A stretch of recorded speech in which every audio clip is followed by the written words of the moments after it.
So, you're the one Wilcott sent out here to help me get this area restored. Well, for us to do that, I'm gonna need to get you up to speed on the different layers of Earth. Okay. So, first I should tell you that Earth can be divided into several layers, each layer having its own unique thickness and composition. So, from outside in, these layers are the crust, then the mantle, and the core. Now, the crust, this is the rocky outer layer. This is the one you can see on the surface, and it's actually much thinner than any of the other layers. There are two types of crust, continental and oceanic.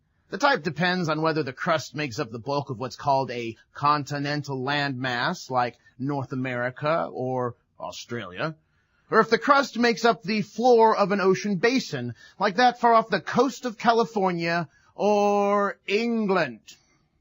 Continental and oceanic crusts differ in other ways, too. For example, they're each made up of different types of rock. Continental crust is made of light-colored rocks, such as granite, while oceanic crust is made of dark-colored rocks, like basalt. Another key distinction between the two: continental crust is lighter or less dense than the heavier or more dense oceanic crust. Less dense means those substances actually rise above more dense substances, a lot like how an inflatable raft sits on top of the water. Yeah? Well, in the same way, continental crust sits higher than oceanic crust, but the differences don't just stop there. Oceanic crust is much thinner than continental crust. In fact, oceanic crust in some places is only a few kilometers thick, while continental crust can be up to 70 kilometers thick. By the way, the deepest hole ever drilled into continental crust hasn't even reached the next layer down, the mantle. Mantle is Earth's middle layer. It's nearly 3,000 kilometers thick. Now, the lower mantle is solid. However, part of the upper mantle is kind of plasticky, almost putty-like. That is, it flows very slowly over time. Think of it like a ball of clay that's sitting on a table. If you leave it there for long enough, you'll start to notice that it'll flatten out over time. It's a solid, but it flows very slowly, making it kind of like a liquid too. The upper mantle includes the plastic-like asthenosphere and the rigid part of the mantle above it. This solid upper mantle, along with the crust, together make up the lithosphere, and on average, it's about 100 kilometers thick. Yeah, that's thick.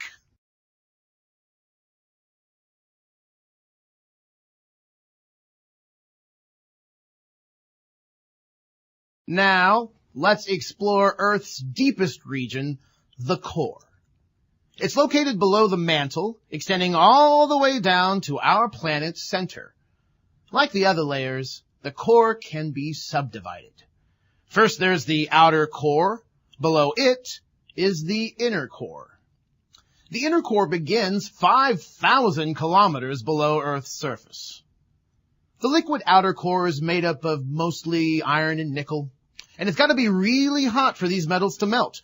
In fact, the temperature here is about 3,500 to 4,000 degrees Celsius. To give you an idea of just how hot that is, most home ovens only get up to about 250 degrees Celsius. Now, a lot like the outer core, the inner core is also made of iron and nickel, but it's solid. The reason is that even though the inner core is actually hotter than the outer core, it's under even greater pressure. This pressure is what forces the inner core to be a solid. Now, a couple of things change in Earth's layers as we move down from the surface of the crust to the center of the core. First, you notice that the temperature increases with depth the further down we go. Why? Because Earth's layers act kind of like a blanket trapping heat, even though some of it is continuously leaking out of the crust. What's producing this heat in the first place? Radioactive substances like uranium. And these give off lots and lots of energy. There's even some heat that's still left over from when Earth was formed a long, long time ago. Next up is pressure. As we move deeper down into Earth, the pressure also increases. And pressure is simply a force pushing or pulling on something. I'll give you an example. If you were to swim down to the bottom of a deep pool, you'd start to notice that the deeper you went, you'd feel the water pushing on you harder and harder.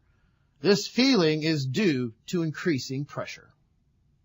The pressure on top of the crust is due only to the weight of Earth's atmosphere, but within Earth's core, the pressure is absolutely enormous because you've got all that weight from all that rock above.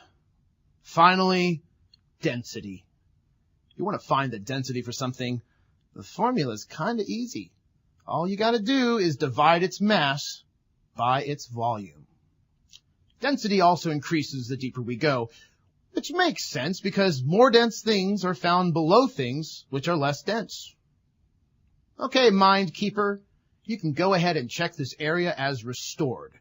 We can go through it again if you'd like, or we can move on to the next restoration area.